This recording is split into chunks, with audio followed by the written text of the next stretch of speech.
আসসালামু আলাইকুম রহমতুল্লাহি ওয়া বারাকাতুহু। সৃষ্টি শিক্ষা পরিবারে খুলনা সৃষ্টি সেন্টার স্কুল অ্যান্ড কলেজে সবাইকে স্বাগত। আল্লাহ পাকের রহমতে আমরা সবাই যে যেখানে আছি ভালো আছি। তো শিক্ষার্থীরা, আজকে আমাদের 12.3 এবং 12.4 উপরে ক্লাস নেব ইনশাআল্লাহ। তো সেক্ষেত্রে আমাদের এই ক্লাসের মাধ্যমে আমরা আশা করব 12 অধ্যায় আমাদের ক্লোজ হয়ে যাবে ইনশাআল্লাহ। তো 12 অধ্যায়ের উপরে আমাদের কমপ্লিট হওয়ার পরে আমরা একটা পরীক্ষায় অংশগ্রহণ করব। তো ঠিক আছে, আমরা এখন ক্লাসের দিকে চলে যাই। তো আজকের বেসিক হচ্ছে 12.3 আগে আলোচনা করা হবে। 12.3 দুই ধরনের সমাধান আমরা দেখতে পাই। দুই চলক বিশিষ্ট অধ্যায় যদিও, কিন্তু এই দুই চলক বিশিষ্ট অধ্যায় হওয়ার পরেও এখানে 12.3 দুই ধরনের অঙ্ক আমরা দেখতে পাই। এক ধরনের সমাধানে দেখা যায় যে আমরা এক ধরনের সমাধান এখান থেকে দেখতে পারি 2x প্লাস 5y ইকুয়াল মনে করো -14, আর এটা হচ্ছে 4x মাইনাস 5y ইকুয়াল হচ্ছে 17। এক ধরনের সমাধান আর এই হলো আরেক ধরনের সমাধান। তো 12.3 আমরা দেখতে পাচ্ছি দুই ধরনের সমাধান এখানে আছে। দেখা যায় এখানে দুটো চলক সহ সমাধান করতে বলা হচ্ছে, দুটো সমীকরণ দেওয়া আছে। আর এখানে দেখতে পাচ্ছি যে একটি মাত্র সমীকরণ দেওয়া আছে, অথচ অধ্যায়ের নাম কিন্তু দুই চলক বিশিষ্ট সরল সহ সমীকরণ অধ্যায়ের নাম। অধ্যায়ের নামকরণের সাথে দেখতেছি যে অধ্যায়ের এই যে অঙ্ক দেওয়া উপস্থাপন করা হয়েছে, আমি দুই নিয়মের অঙ্ক এখানে উপস্থাপন করেছি 12.3-এ। আমরা এর আগে ক্লাস করেছি 12.1 আর 12.2 এর। তো সেখানে কিছু বেসিক শিখে এসেছিলাম আমরা, আর এখানে দেখতেছি দুই ধরনের অঙ্ক এখানে দেখতে পাচ্ছি। তো এর নিয়ম গতানুগতিক আজকে আমি একটা সৃজনশীল সেট করেছি, সেখানে লৈখিক পদ্ধতিতে সমাধান করতে হবে, সেখানে এই নিয়মটা আমরা শিখব। আর যেহেতু 12.4-এ গিয়ে এই নিয়মটা অলরেডি শিখে ফেলবো একটা সৃজনশীলের মাধ্যমে, আর 12.3-এ এই নিয়মটা থেকে যাচ্ছে। দুই চলক হওয়ার পরও দেখতেছি যে একটা ইকুয়েশন দিয়ে বলতেছে লেখের সাহায্যে সমাধান করো। লেখের সাহায্যে সমাধান বলতে বোঝানো হয় লৈখিক পদ্ধতিতে সমাধান করো। আমাদের এই অধ্যায়ের নামকরণের প্রথমে কিন্তু আছে লৈখিক পদ্ধতিতে সমাধান। লৈখিক বলতে বোঝানো হচ্ছে লেখচিত্রের সাহায্যে, লেখচিত্রের মাধ্যমে সমাধান করতে হবে, সমাধান করা। তো এখানে যে লেখচিত্রের মাধ্যমে সমাধান করতে যাচ্ছি আমি, আমাকে যে বলা হয়েছে অধ্যায়ের নামকরণের সঙ্গে লেখচিত্রের সাহায্যে সমাধান করতে হবে। তো আমরা জানি যে গ্রাফ পেপারে যদি কখনো বিন্দু পাদন করতে চাই, কোনো একটা বিন্দু যদি আমি এখানে পাদন করতে চাই, তো আমার এখানে এই বিন্দুটা যদি হয় P, তাহলে বিন্দুর জন্য দুটো মান আমার দরকার হয়, একটা x আর একটা y। এই x এর মানকে আমরা বলি হচ্ছে ভুজ, আর এই y এর মানকে বলি হচ্ছে আমরা কোটি। এখন আমাদের যে অঙ্কটা এখানে উপস্থাপন করেছি আমি তাহলে দ্বিতীয় অঙ্কটা মুছে ফেলি। প্রথম অঙ্কটা নিয়ে যেহেতু আমরা এখন আলোচনা করব, এই অঙ্কটা নিয়ে আমি যেহেতু আলোচনা করব আগেই, তো দেখতেছি যে এখানে যে ইকুয়েশনটা আমি লিখেছি, এখানে একটা চলকে সমন্বিত করা হয়েছে। যদি কোনো শিক্ষার্থী মনে করে যে স্যার এর সমাধান তো আমি জানি, দেখো সমাধান তোমরাও পারো। যদি তুমি লেখো 3x এই পাশে আসলে হয় কত? 2। তাহলে 3x আর এই 2 এই পাশে আসলে হয় 5x। তাহলে 5x ইকুয়াল ওই পাশে হচ্ছে 3 অলরেডি আছে, আর 7 মাইনাস ওই পাশে গিয়ে হচ্ছে 10। 3 প্লাস 7 ইকুয়াল হচ্ছে 10। তার মানে x ইকুয়াল কিন্তু 2। এই অঙ্কটা করে লেখের সাহায্যে আমরা যে সমাধানটা নির্ণয় করব, সেখানে কিন্তু আমাদের উত্তর 2 আসবে। তো স্যারের কাছে এখন প্রশ্ন, স্যার 2 যখন আসবে, আমি আগেই যখন জেনেই গেলাম 2 আমার উত্তর হবে, তাহলে কেন আমি শুধু এই গ্রাফের সাহায্য নিয়ে করতে যাব? তোমাকে যেহেতু প্রশ্নে উল্লেখ করে দেওয়া হয়েছে যে লেখের সাহায্যে এই ইকুয়েশনটা সমাধান করতে হবে, যেহেতু প্রশ্নে উল্লেখ করা আছে, তুমি তোমার মতামতকে এখানে কাজে লাগাতে পারতেছো না, যে তুমি বলতেই পারতেছো না যে আমি লেখ ছাড়া সমাধান করে দেখাবো, যদিও তুমি উত্তরটা আগে থেকে জানো 2। তো এই 2 কে তোমার লেখের সাহায্যে বের করে নিয়ে আসতে হবে যে 2টা তোমার উত্তর কিভাবে হয়। তো শিক্ষার্থীরা, আমরা যখন দেখতেছি যে এখানে এক চলকের মাধ্যমে উপস্থাপন করা হয়েছে, আবার চ্যাপ্টারের নাম দুই চলক, তাহলে আমরা আরেকটা চলক এখানে ইন করতে পারি। কেন? আমাদের যে গ্রাফ পেপারের সাহায্যে অঙ্কন করতে গেলে যখন আমি বিন্দু পাতন করব, সেখানে আমার দুটো মান লাগবে, এই ভুজ আর কোটি। এই ভুজ আর কোটির জন্য আমি দেখতেছি x এর মান অলরেডি এখানে আছে, কিন্তু এখানে কোটি বলে কোনো মান নেই, উপস্থিত নেই। তো যেহেতু কোটি বলে কোনো মান উপস্থিত নেই, সেক্ষেত্রে আমরা সমীকরণটি সমাধানের জন্য কোটিকে ধরে নিব। তো আমি একটু তোমাদের সাথে সমাধান করার চেষ্টা করতেছি। আর আমি আশা করব তোমরা অবশ্যই খাতা কলম পাশে ক্যালকুলেটর এগুলো নিয়েই বসবে ক্লাস করার জন্য। তো আশা করি সবাই বসেছো, রেডিও আসো। তো এখানে আমরা লিখবো যে সমাধান নির্ণয়ের জন্য ধরি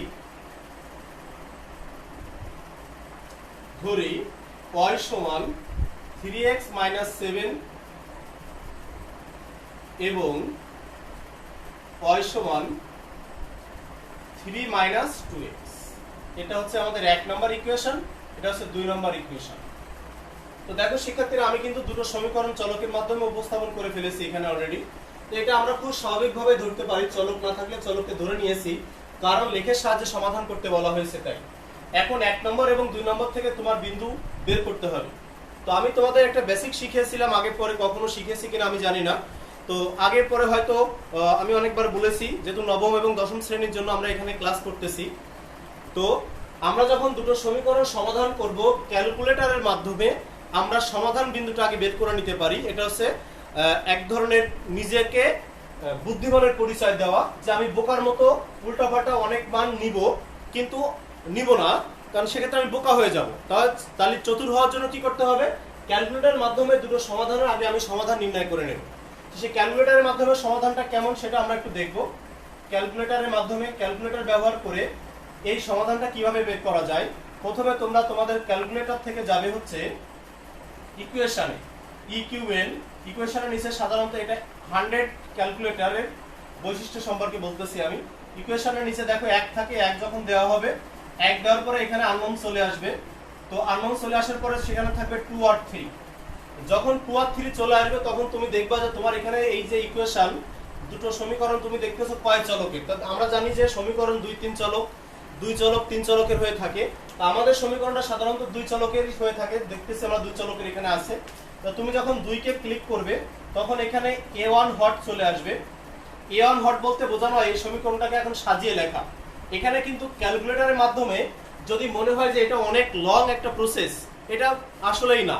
আমরা জানি যখন মোবাইলে নতুন কোনো গেম আমরা নামাই, ডাউনলোড করি, তখন কিন্তু আমাদের অনেক সময় লেগে যায়। যখন এই গেমটা ডাউনলোড করি সময় লেগে যায়, একে নতুন যখন কেউ খেলা শিখতে যায় অনেক সময় লেগে যায়, কিন্তু যখন একবার এই গেম খেলা শিখে যায় তখন কিন্তু আর তার কাছে ওই সময় আর সময় মনে হয় না। খুব অল্প সময় সে রান করতে পারে এবং তার লক্ষ্যে পৌঁছাতে পারে। ঠিক তেমন তো a1 হট যখন চলে আসবে, তো এই সমীকরণটাকে যদি সাজিয়ে লিখতে চাও ক্যালকুলেটরে অ্যানসার বের করার জন্য, তো 3x - y ইকুয়াল হচ্ছে 7টা ছিল মাইনাস, তো ওকে এই পাশে পাঠিয়ে দাও, তাহলে 7 হয়ে গেল। আর এটাকে যদি সাজিয়ে লিখি আমরা, তাহলে লেখা যায় -2x - y, বা 2x টাকে এই পাশে নিয়ে আসলে বেশি সহজ হয়ে গেল। তাহলে আমরা লিখতে পারি 2x + y ইকুয়াল হচ্ছে 3। তাহলে তুমি সমাধান করার জন্য যে কাজটা করতেছো, a1 হট মানে হচ্ছে 3 প্লাস 3 দিলে, দেওয়ার পরে ইকুয়াল দেওয়ার সঙ্গে সঙ্গে b1 হট চলে আসবে। b1 হট মানে হচ্ছে -1, -1 দিয়ে ইকুয়াল দেওয়ার সঙ্গে সঙ্গে তোমার c1 হট চলে আসবে। c1 হট মানে হচ্ছে তোমার 7। c1 হট দিয়ে ইকুয়াল দেওয়ার সঙ্গে সঙ্গে তোমার চলে আসবে a2 হট। a2 হট মানে হচ্ছে x এর সহগ প্লাস 2। a2 হট দিয়ে ইকুয়াল দেওয়ার সঙ্গে সঙ্গে চলে আসবে b2 হট। b2 হট মানে হচ্ছে +1 দিয়ে ইকুয়াল দেওয়ার সঙ্গে সঙ্গে c2 হট চলে আসবে। c2 হট মানে হচ্ছে 3। তো শিক্ষার্থীরা, তুমি যখন এরকম সমাধান করে করে এরকম মান দিবে, তো তখন তোমার অ্যানসার কিন্তু শো করবে। মানে তুমি যে অঙ্কটা করতেছো, কিভাবে ফলাফল বের করতেছো, এই দুটো সমীকরণ সমাধান করে তোমার উত্তর কত আসবে, তোমরা যারা আমার সঙ্গে করতেছো ক্যালকুলেটরে, আমি আশা করব সবাই দেখো উত্তর চলে আসছে। তো তোমাদের এক্ষেত্রে উত্তর দেখো 2 আর -1 চলে আসছে। 2 আর -1, আমি আশা করব সবার উত্তরটা আসার কথা 2 আর -1। এর অর্থ হচ্ছে এই দুটো সমীকরণ সমাধান করার কারণে এই যে সমাধান আমরা করতেছি তার প্রসেসটা আমি এখানে দেখালাম। এটা যে কোনো সরল সমীকরণ, যে কোনো দুটি সরল সমীকরণ সমাধান করে যদি মান দেওয়া থাকে ABCD, যদি না দেওয়া থাকে, যদি এরকম সংখ্যা দিয়ে সমীকরণ সেট করা থাকে, তুমি কিন্তু অ্যানসার বের করে নিতে পারো। এটা যে কোনো সরল সমীকরণের জন্য সব সময় এই প্রসেসটা করা যায়। যদি এই পাশে 0 থাকে তাও মান বের করা সম্ভব। এজন্য এই পদ্ধতিটা আমাদের মনে রাখা খুবই জরুরি। আমি ক্লাসে অনেকবার দেখিয়েছি, তারপর আরেকবার দেখালাম যে ইকুয়েশনে যাব। ইকুয়েশনে যাওয়ার পরে এখানে ইকুয়েশনে যাব কোথা থেকে? ক্যালকুলেটরের মোড থেকে আমরা ইকুয়েশনে যাব। এবার ইকুয়েশনে যাওয়ার পরে ইকুয়েশনের নিচে 1 আছে, 1 দেওয়ার পরে আমরা দেখব আননোনস লেখা আসবে। আননোনসে 2 আর 3 থাকে, এখানে একটা তীর চিহ্ন থাকে। তো আমরা 2 দেওয়ার সঙ্গে সঙ্গে আমার a1 hot b1 hot c1 hot এরকম চলে আসবে। আমি অবশ্যই চিহ্ন সহ মানগুলোকে উপস্থাপন করার চেষ্টা করব। এখানেও চিহ্ন সহ লেখার চেষ্টা করব +7 +3, তাহলে কখনো ভুল হবে না আমি আশা করি, আমি আশাবাদী। তো এইভাবে দেখো আমি 2 আর -1 পেয়ে যাচ্ছি। এখন প্রশ্ন স্যারের কাছে, স্যার 2 আর -1 আপনি কেন নিলেন? কেন আপনি সময় নষ্ট করে, ক্লাসের সময় নষ্ট করে কেন আপনি এটা শিখালেন? আমার একটা উদ্দেশ্য তো অবশ্যই আছে। যখন তুমি এই দুটো সমীকরণ থেকে আলাদা আলাদা বিন্দু নেবে, তখন তুমি এই সমীকরণের জন্য এই মান দুটো নেবে এবং এই সমীকরণের জন্য এই মান দুটো তুমি নিয়ে নেবে। এটা আছে তোমার এক ধরনের যৌক্তিকতার মানে পরিচয়, যে এই দুটো মান যদি তুমি দুই সমীকরণে নাও, তাহলে তোমার দেখো রেখা যদি যোগ করার পরে কমন যে মানটা, কমন মান তোমার আর পেতে কষ্ট হবে না। মানে হচ্ছে এই 2 আর -1 যে ছেদবিন্দু হবে, ছেদবিন্দু কোথায় হবে সেটা কিন্তু তুমি অঙ্ক করার আগে থেকে কিন্তু তুমি জানো যে 2 আর -1 হচ্ছে তোমার এই রেখার ছেদবিন্দু। তো শিক্ষার্থীরা, আমি আমার উদ্দেশ্য সফলের জন্য এখন সামনের দিকে অগ্রসর হব। আমি তোমাদের যে বেসিকটা শেখানোর চেষ্টা করলাম, আশা করব সবাই নোট করে নিয়েছো। যে কোনো শিক্ষার্থীর জন্য এটা খুব ইজি একটা প্রসেস, যে কোনো দুটি সমীকরণের সমাধান নির্ণয় করা। তো আমরা এখন পরবর্তী ধাপে যাচ্ছি। 1 নং সমীকরণ হতে পাই, 1 নং সমীকরণ হতে পাই। 1 নং সমীকরণ হতে দেখো এখানে y যেহেতু ফ্রি আছে, তাহলে 1 নং সমীকরণ হতে তুমি কি লিখতেছো? 1 নং সমীকরণ আছে তোমার y = 3x - 7। এখানে তুমি x এর ভিন্ন ভিন্ন মানের জন্য y এর বিভিন্ন মান নির্ণয় করতে পারতেছো। তো কমপক্ষে একটা রেখা অঙ্কনের জন্য আমরা জানি যে একটা সরল রেখা অঙ্কনের জন্য আমরা কমপক্ষে দুটো বিন্দুর কথা বলি, কমপক্ষে দুটো বিন্দু নিতে হবে। আর এই দুটো বিন্দু নেওয়ার পরে অনেক সময় রেখার গ্রহণযোগ্যতা কমে যেতে পারে। তো এই জন্য সারা পরামর্শ দেয় যে তুমি একটু 2 এর অধিক বিন্দু নেওয়ার চেষ্টা করো, 2 এর অধিক, নট দুটো বিন্দু। একটা রেখার গ্রহণযোগ্যতা তৈরি করার জন্য, রেখার গ্রহণযোগ্যতা তৈরি করার জন্য আমরা, গ্রহণযোগ্যতা বাড়ানোর জন্য আমরা 2 এর অধিক বিন্দু নিই, তাহলে আমি 2, 3, 4 এরকম বিন্দু নেব। তো যেহেতু আমাদের পরীক্ষার সময়ের ব্যাপারটাও খেয়াল রাখতে হবে, যেহেতু আমি সারাদিন ধরে বিন্দু নিলে সারাদিন ধরে রেখা সমাধান হতে থাকবে, যেহেতু এটা সরল সমীকরণ, সারাদিন ধরে বিন্দু বসালে সারাদিন ধরে রেখার বিন্দু আসবে। এর জন্য আমি বুদ্ধিমানের পরিচয় দেওয়ার জন্য দুটো বিন্দু নিলে অনেক সময় বিন্দু শুদ্ধ নাও হতে পারে, এর জন্য 3টা বিন্দু নেওয়ার চেষ্টা করব সাধারণত আমরা। তো শিক্ষার্থীরা, আমি চলে যাচ্ছি তোমাদের সঙ্গে। তাহলে এখানে লিখব যে x এর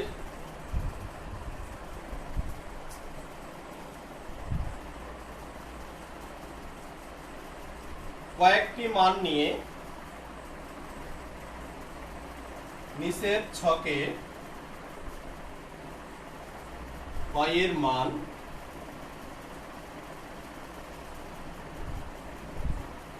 নির্ণয় করি।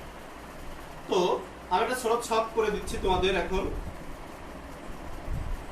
তোমরা বুঝতেই পারতেছো আমি খুব বেশি মান কিন্তু এখানে নিব না, সর্বোচ্চ 3টা মান নিব, কারণ একটা সৃজনশীলের জন্য তোমার 21 মিনিট সামথিং সময় থাকে, সেক্ষেত্রে তোমাকেও অ্যালার্ট হতে হবে। তো এখানে মানগুলো খুবই ইজি। এখন কোন মান দুটো আগে নেব তোমরা কিন্তু এখন জানো যে 2 আর -1টা আমি আগে নেব। দেখো 2 আর -1 নিলে মেলে কিনা এটা আগে আমরা করে দেখব। তো x এর মান যদি তুমি নাও, x এর মান যদি নাও 2, তাহলে 3 দুগুণে কত দেখতে পাচ্ছ? 3 দুগুণে দেখো 6, 6 থেকে যদি 7 চলে যায় তাহলে থাকে হচ্ছে -1। তাহলে x এর মান নিলাম 2, y এর মান হচ্ছে -1। এবার একটা মান তো নিশ্চয়ই 0 নেওয়া উচিত আমাদের, কারণ সবথেকে সহজ একটা মান 0 হচ্ছে আমাদের সবথেকে পক্ষের একটা মান হিসেবে কাজ করে। তো x এর মান নেওয়া হলো 0, তখন y এর মান পাচ্ছ হচ্ছে তোমার -7। আরেকটা মান তুমি এখানে নিতে পারো যে x এর মান নিলে মনে করো তুমি হচ্ছে 1, x এর মান নিলে 1, তাহলে y এর মান পাচ্ছ তুমি -4, 1 নিলে 4, 7 থেকে 3 চলে গেল। তো আমরা দেখো 1 নম্বর সমীকরণের জন্য 3টা বিন্দু পেয়েছি কিন্তু। এরপর 2 নং সমীকরণ হতে পাই, 2 নং সমীকরণ হতে পাই, 2 নং সমীকরণ, 2 নং সমীকরণ হতে পাই। 2 নংয়ে ছিল হচ্ছে আমাদের y = 3 - 2x। তো এখানে x এর কয়েকটি মানের জন্য, x এর কয়েকটি মানের জন্য y এর মান নির্ণয় করব। আমি একটু ফাঁকি দিয়েছি, তোমরা যেন আবার ফাঁকি দিও না।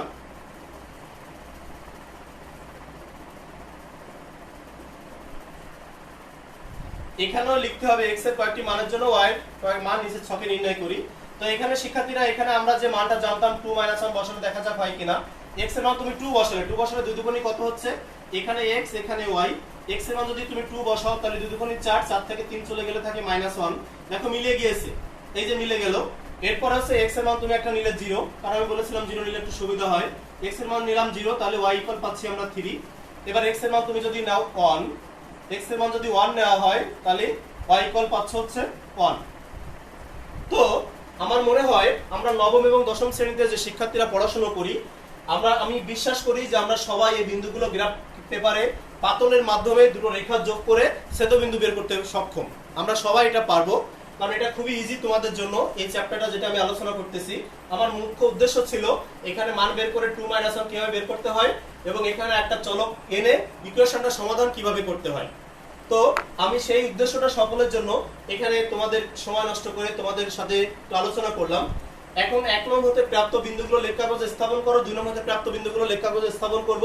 করার পরে দেখো আমি আমার যে রেখাটা অলরেডি পেয়ে যাব।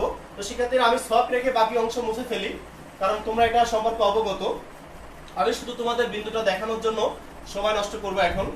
তো এটা x অক্ষ, আর এই অক্ষর মান দেওয়ার সময় আমরা খুব দুর্দান্ত ভাবে ভুল করি।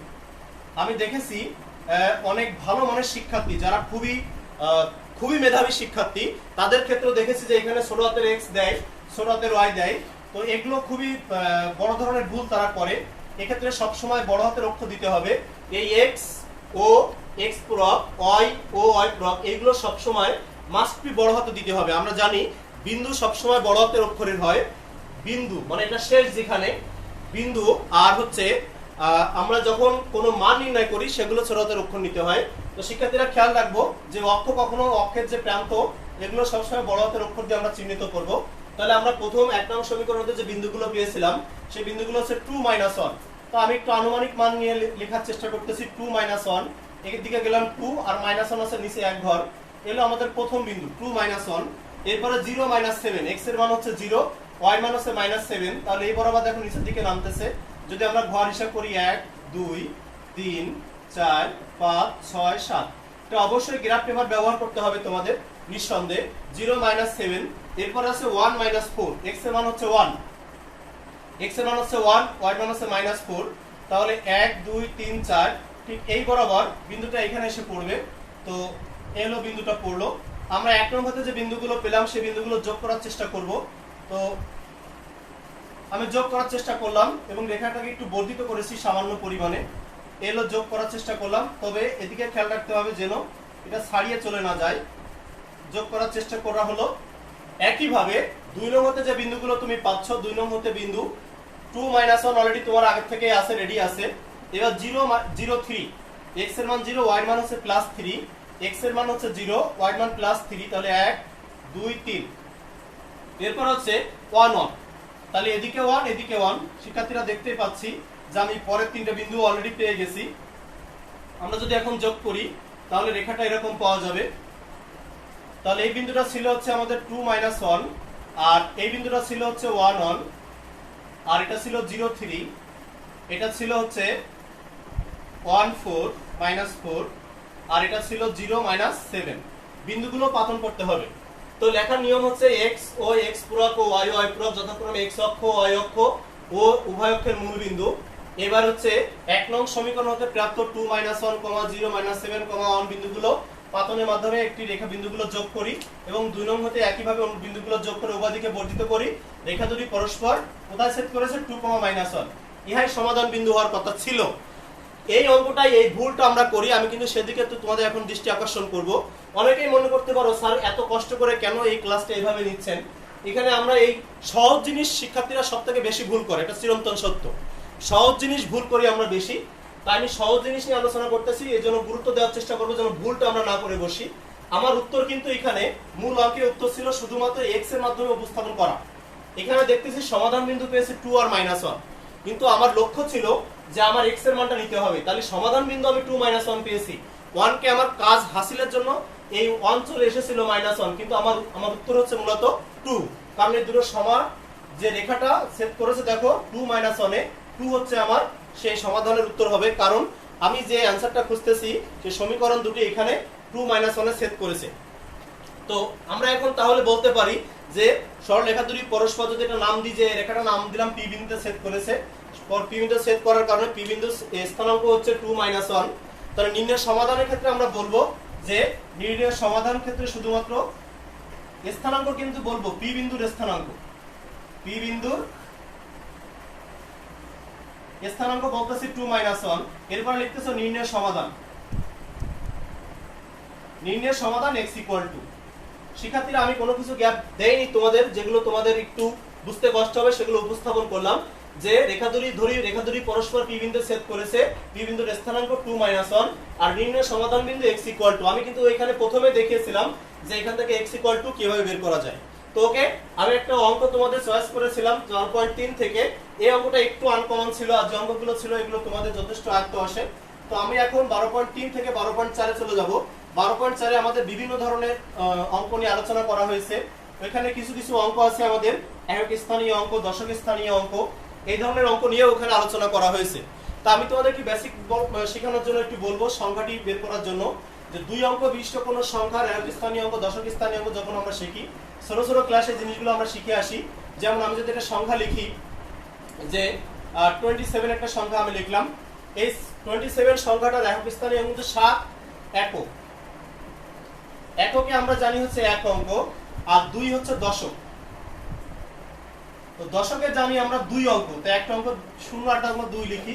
এটা হচ্ছে আমাদের ছোট ক্লাসে আমরা যখন 3 পড়ে বা প্রাইমারি স্কুলে যখন পড়তাম, তখন আমার ম্যাম, আমি প্রাইমারি স্কুলে পড়েছি, আমাকেও শিখিয়েছেন যে দশকের 2 অঙ্ক, একটা 0 বসাতে হয় আর যে অঙ্কটা ছিল তাকে বসাতে হয়। যদি এখানে শতক থাকতো, মনে করো এখানে 3 ছিল, তাহলে 3 লিখে লিখতাম শতক।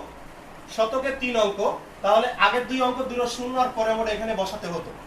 এই যে আমাকে শেখানো হয়েছে ঠিক এইভাবে। কিন্তু ম্যাথমেটিক্স এখন কিন্তু তোমরা আর ওই সেই ছোট নার্সারি বা প্লে বা 1 2 3 তে পড়ো না, তোমরা এখন বড় ক্লাসে চলে এসেছো। তোমাদের বাস্তবতা জানতে হবে, কেন এখানে 0 এসেছিল, কেন এখানে দুটো 0 এসেছিল, এর বাস্তবতা তোমাদের এখন জানতে হবে।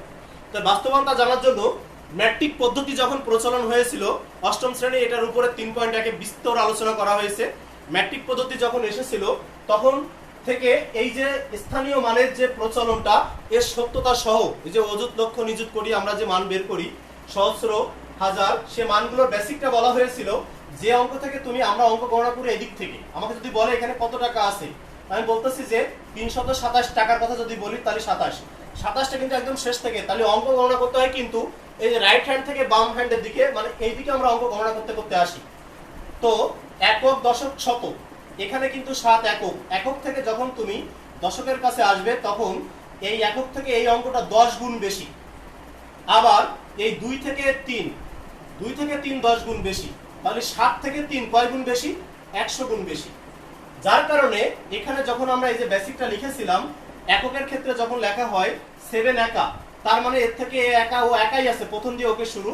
যখন তুমি 2 এর কাছে আসবা, তখন 2 গুণ 10, দশক স্থানীয় অঙ্ক হওয়ার কারণে এই দশক স্থানীয় যে অঙ্কটা, তার সাথে 10 গুণ করতে হয়, যার জন্য আমরা লিখি 2 গুণ 10 = হচ্ছে 20। এরপর শতক স্থানীয় অঙ্ক যখন হয়, শতক স্থানীয় অঙ্ক লেখার সময় আমরা তখন লিখি 3 গুণ হচ্ছে 100 = হচ্ছে 300। এরপরে যখন আমরা যোগ করি, তখন আমাদের কাঙ্ক্ষিত লক্ষ্যে আমরা পৌঁছে যাই 327। এই বেসিকটা হচ্ছে রিয়েল বেসিক। এটা আমাদের ছোটকালে শেখানো হয় শূন্য বসিয়ে বসিয়ে অঙ্ক করার জন্য। কিন্তু মনে রাখতে হবে, যে অঙ্ক তুমি ব্যবহার করে রেখে আসতেছো, তার থেকে, যার কাছে তুমি যাবে, তার থেকে এই মানটা 10 গুণ সব সময়ের জন্য বেশি। যার জন্য এই মূল অঙ্ক দিয়ে গণনা আমরা শুরু করি। এই 3 এর শতক হয়েছে কিন্তু 2 এর জন্য নয়, 7 এর জন্য। একক, দশক, শতক, এখান থেকে গুণে আসার কারণে শতক, যার জন্য তুমি 100 গুণ করেছো। কিন্তু আমরা এইভাবে কিন্তু এখন বড় ক্লাসের উপস্থাপন করি না। এই সংখ্যাগুলোকে বড় ক্লাসে উপস্থাপন করা হয় ঠিক এভাবে: 3 গুণ 100 যোগ 2 গুণ 10 যোগ 7। এইভাবে আমরা স্থানীয় মানগুলো বড় ক্লাসে লিখি, যে এই যে 300 যোগ 20 যোগ 7, এইভাবে আমরা লিখি 327। এভাবে আর বড় ক্লাসে আমরা লিখি না। যখন আমাদের সংখ্যা বের করতে বলে, তখন আমরা এই আলোচনাগুলো নিয়েই আলোচনা করি।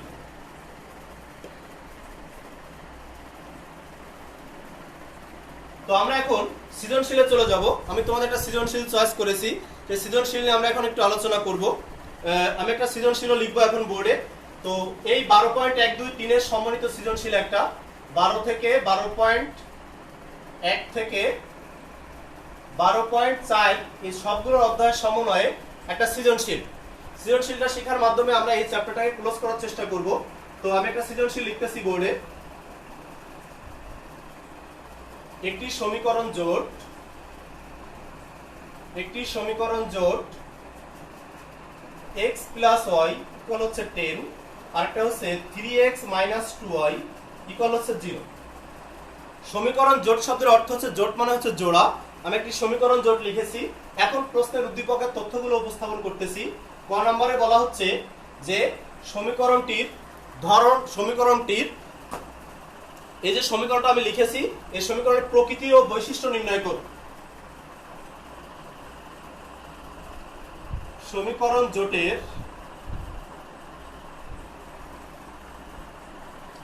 প্রকৃতি ও বৈশিষ্ট্য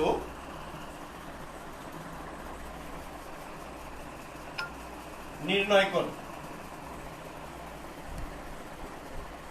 এলো আমাদের ক নম্বর প্রশ্ন, বৈশিষ্ট্য নির্ণয় করো। খ নম্বর প্রশ্নে বলা হচ্ছে, খ নম্বর প্রশ্নে বলা হয়েছে যে আর গুণনের মাধ্যমে সমাধান করো। আর গুণন বা বজ্র গুণন যাকে আমরা বলি, বজ্র গুণনের মাধ্যমে সমাধান করো, বজ্র গুণন মাধ্যমে সমাধান করো। আর গ নম্বরে বলা হয়েছে যে সমীকরণ দ্বারা নির্দেশিত সরলরেখা দ্বয় এক্স অক্ষের সাথে যে ত্রিভুজ উৎপন্ন করে সেই ত্রিভুজের ক্ষেত্রফল নির্ণয় করো।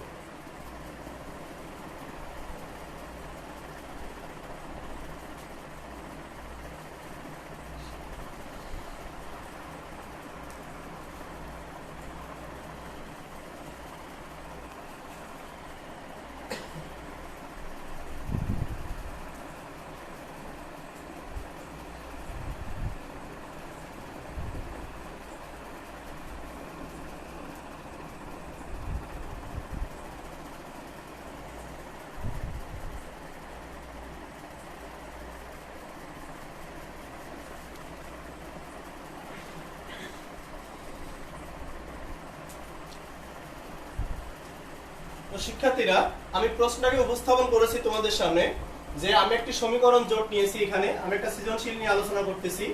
আমি একটি সমীকরণ জোট নিয়েছি, দুটো মানে সমীকরণের মাধ্যমে একটা জোট হয়েছে জোড়া। প্রথম সমীকরণে বলেছে সমীকরণ জোটের প্রকৃতি ও বৈশিষ্ট্য নির্ণয় করো।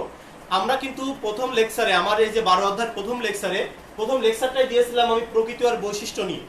12.1 যে লেকচারটা দিয়েছিলাম আমি সেখানে প্রকৃতি আর বৈশিষ্ট্য নিয়ে। তার মানে এই সমীকরণ জোট সামঞ্জস্য কিনা,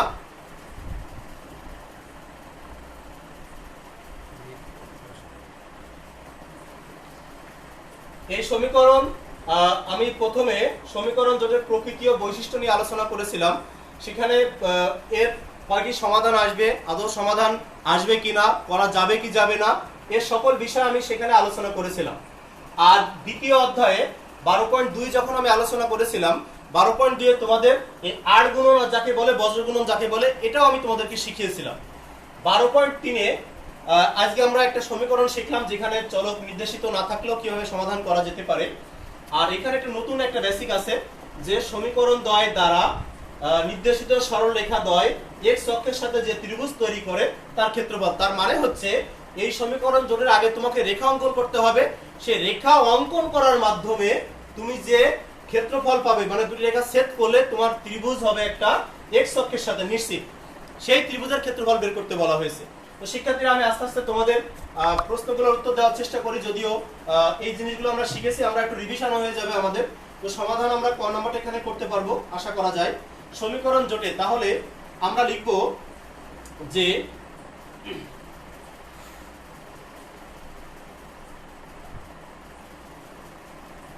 এখানে এক্স এর সহগ দ্বয়ের অনুপাত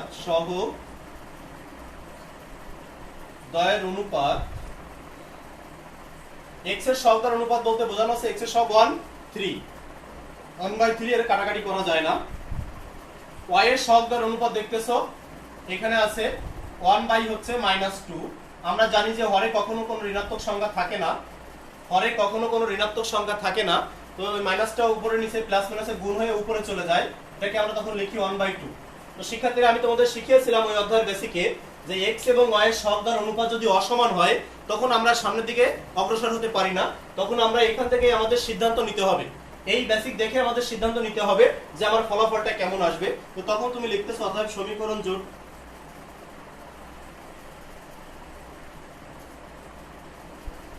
সমীকরণ জোটটি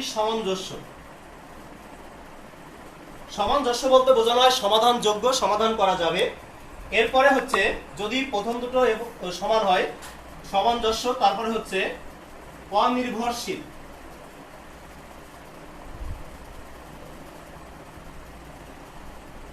অনির্ভরশীল এবং একটি মাত্র সমাধান বিদ্যমান, একটি মাত্র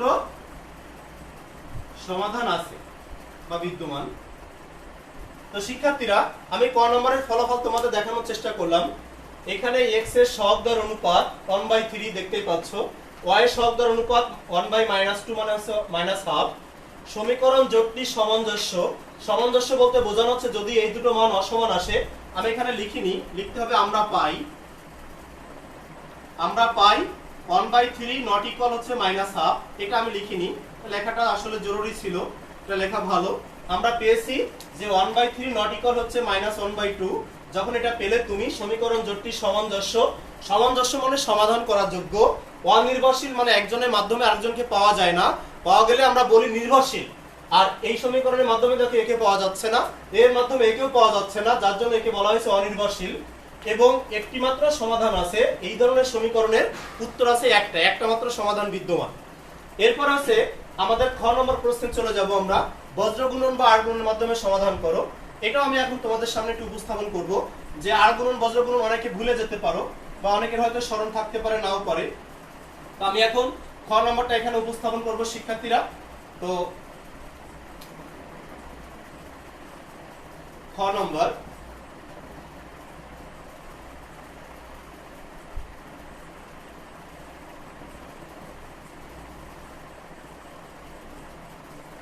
x plus y minus 10 equal 0, এটা এক নাম্বার। না দিলেও চলতেছে 3x minus 2y, 3x minus 2y minus 0 equal 0 বা প্লাস 0 equal 0, তোমার ইচ্ছা যেটাই তুমি দিতে পারো না কেন। এখন স্যারের কাছে প্রশ্ন, স্যার এটা আমি বুঝি নাই, এখানে তো 0 ছিল, পাশে কেউ নাই, কেউ নাই, এখানে 0, এখানে 0ই আছে, আর কেউ নাই, এজন্য এখানে একটা পদ তৈরি করে নেওয়া হলো। আমরা জানি যে আর গুণন বা বজ্র গুণন করার যে বৈশিষ্ট্য বা যে পদ্ধতি, সবগুলো পদের মান চলক এবং কনস্ট্যান্ট সবগুলোকে আমার লেফট হ্যান্ড মানে বাম পক্ষে নিয়ে আসতে হয়, সেই হিসাব করেই আমি এখানে সমীকরণ জোটটাকে উপস্থাপন করেছি। এখন লিখবো যে বজ্র গুণন পদ্ধতিতে পাই, বজ্র গুণন পদ্ধতিতে পাই। যারা আমার পূর্বের ক্লাসটা পেয়েছিলে না তাদের কিছু কিছু বেসিক আমি আশা করব যে এই ক্লাসের মাধ্যমে কমপ্লিট হয়ে যাবে ইনশাআল্লাহ। আমরা এখন যে বজ্র গুণন বা আর গুণন করব তার পদ্ধতি সম্পর্কে আলোচনাও করব, প্লাস সমাধানটাও আমাদের হয়ে যাবে। তো যখন x নিতে হয়, x নেওয়ার পরে আমি আবার তোমাদেরকে সেই বেসিকগুলো দেখাবো। তো x যখন নিতে হয় তখন x নেওয়ার পরে x কে ঢেকে ফেলবো, আমরা সব সময় উপর থেকে গুণগুলো করব।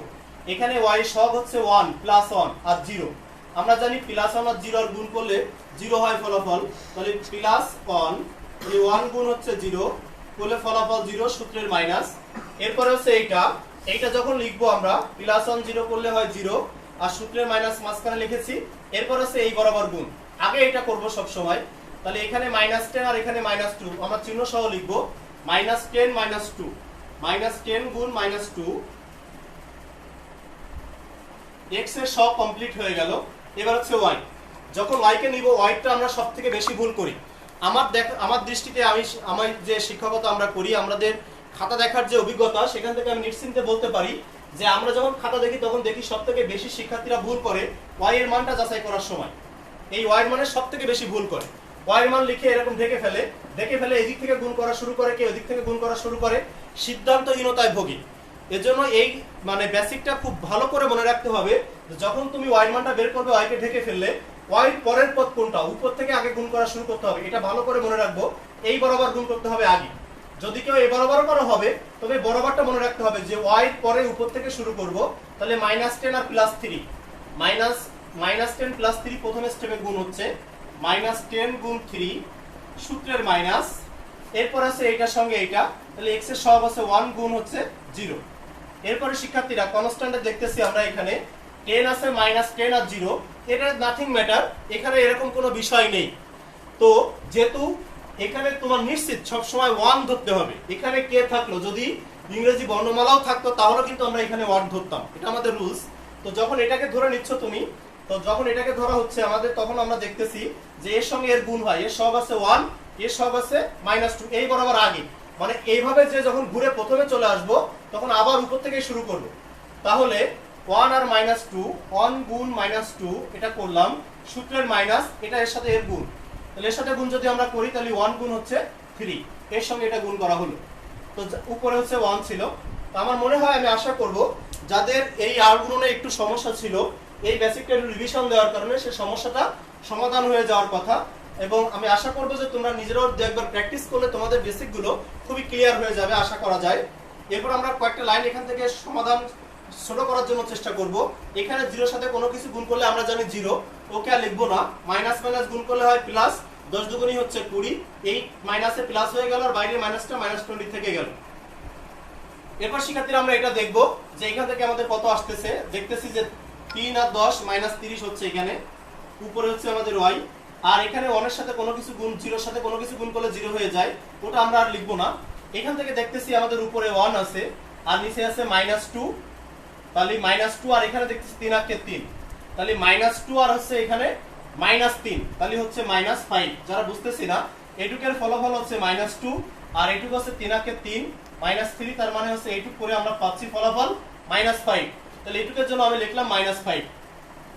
এখন আমরা এই আর গুণনের বেসিক অনুসারে এইটা ইকুয়াল হচ্ছে এইটা, এর সঙ্গে একবার এর সম্পর্ক, আবার এর সঙ্গে আরেকবার এর সম্পর্ক, তার মানে চলক সহ কনস্ট্যান্ট একবার, চলক সহ কনস্ট্যান্ট আরেকবার। তো আমাদের জায়গা স্বল্পতার কারণে আমি এখানে একটু সমাধান করার চেষ্টা করব। লিখব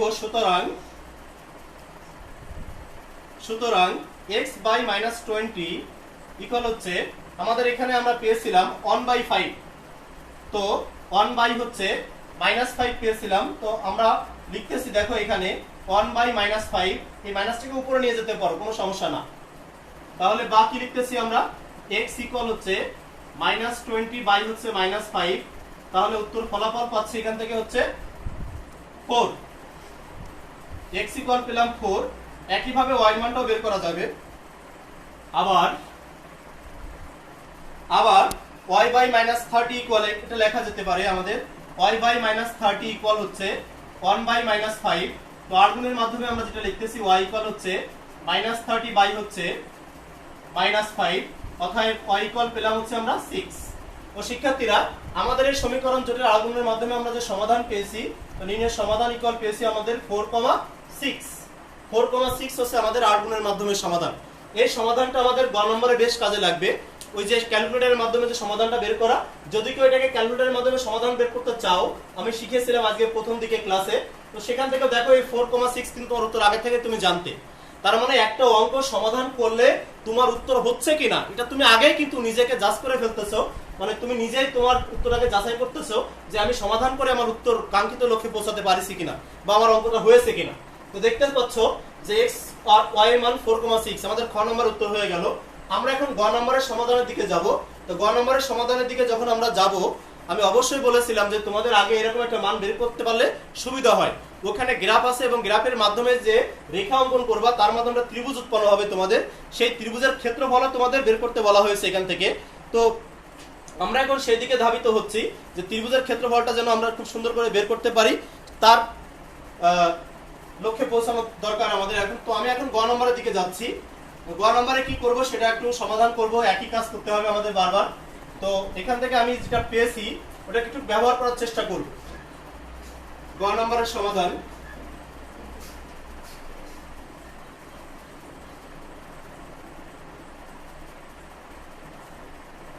প্রদত্ত সমীকরণ জোট দিয়ে আমি এটা চালিয়ে দিই তাহলে একটু সুবিধা হবে। প্রদত্ত সমীকরণ জোট, এখান থেকে গ নম্বরটা শুরু, তাহলে আমার জায়গা পাবো আমি অনেক। সমীকরণ জোটের এটা হচ্ছে আমাদের 1 নাম্বার, এটা হচ্ছে আমাদের 2 নাম্বার। তো শিক্ষার্থীরা, আমরা অনেকে বেসিক জানি যে এখান থেকে আমি একটা বেসিক না শিখালেই নয়, মানে আমার শেখানোর জন্য খুব ইচ্ছা করতেছে। দেখবা যে সমীকরণে শুধুমাত্র দুটি চলক আছে, কোনো কনস্ট্যান্টের পদের মান 0, দুটি চলক কনস্ট্যান্ট পদের মান 0, সেই সমীকরণকে বলা হয় মূল বিন্দুগামী সমীকরণ। সেই সমীকরণকে বলা হয় মূল বিন্দুগামী সমীকরণ। যেমন এই যে সমীকরণটা এখানে আমরা দেখতে পাচ্ছি, এই সমীকরণটায় সবথেকে মজার ব্যাপার যেটা, দেখো এখানে দুই চলকের সমীকরণ, কনস্ট্যান্ট পদের মান 0, তাহলে এই ধরনের সমীকরণ মাস্ট বি কেন্দ্রগামী হবে, মানে হচ্ছে রেখার কেন্দ্র দিয়ে যাবে, এই বিন্দু দিয়ে যাবে নিশ্চিত। যে সমীকরণে ধ্রুবক এক চলক বিশিষ্ট কোন সমীকরণে যদি কনস্ট্যান্ট পদটি মান 0 হয়, তবে ওই রেখাটি অবশ্যই মূল বিন্দুগামী হবে। তাহলে এটা মূল বিন্দুগামী হবে। তো সেখান থেকে যাব আমরা, আমি আগে বেসিকটাও শিখালাম, আমরা অবশ্যই এটা মনে রাখবো যে এই সমীকরণটি মূল বিন্দুগামী। তো 1 নং হতে আমরা যেটা পাই, 1 নং এর দিকে যাব।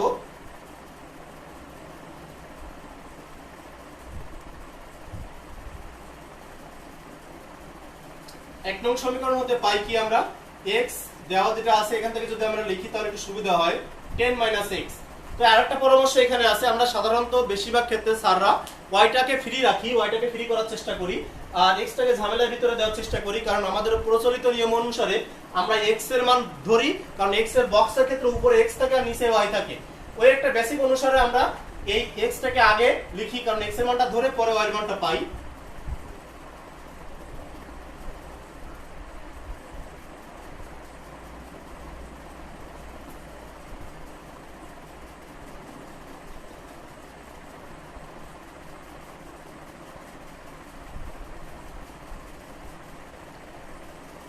y এর মান নিম্নের ছকে নির্ণয় করি। এখানে একটা ছোট করে যদি ছক অঙ্কন করা হয়,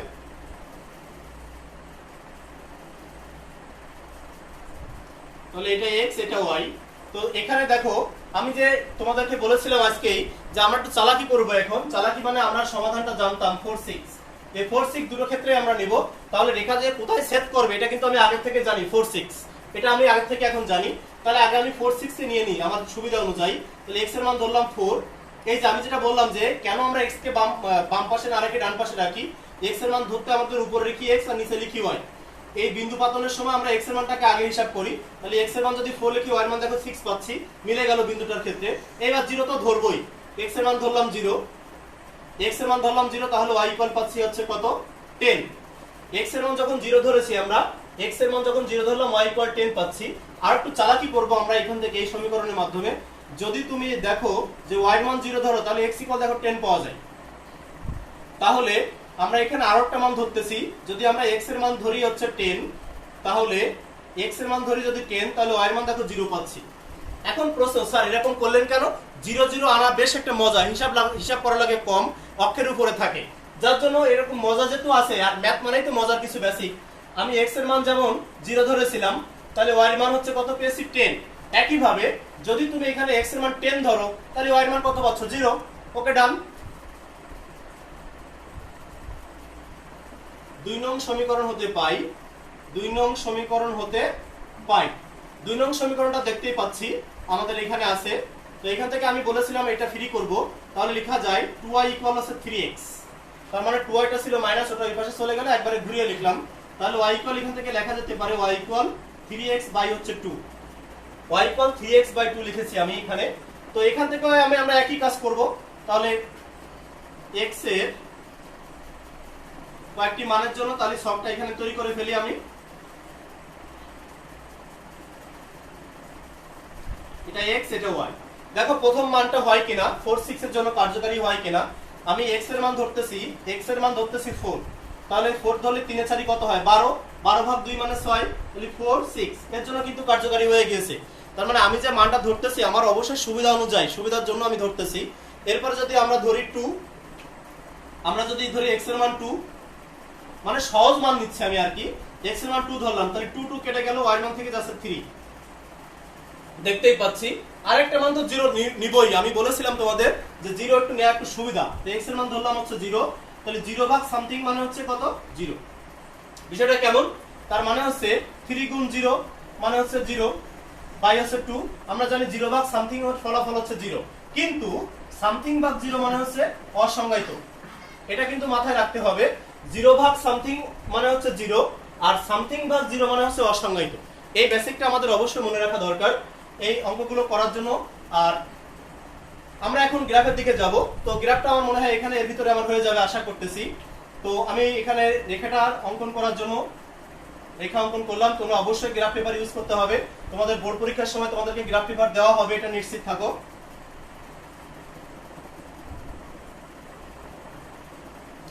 তো এখানে মূল বিন্দু আছে, আমরা প্রথম বিন্দু 4 6 ছিল, আমি একটু কাছাকাছি নিব, 1 2 3 4, আর উপরে 6 ঘর 1 2 3 4 5 6। তাহলে এটা হচ্ছে আমার প্রথম বিন্দু। তারপরে ছিল 0 10, দেখো এক্স এর মান 0, ওয়াই এর মান 10, তার মানে বুঝতেই পারতেছো এই বরাবর 6 7 8 9 10 এরকম একটা জায়গায়। আবার এক্স এর মান 10, ওয়াই এর মান 0, তাহলে এখানে ছিল 4 6, এই বরাবর যদি আমি টানি তাহলে এরকম জায়গায় আমার বিন্দুটা চলে আসবে। তো শিক্ষার্থীরা এখান থেকে আমরা একটা রেখা অঙ্কন টানতে পারি।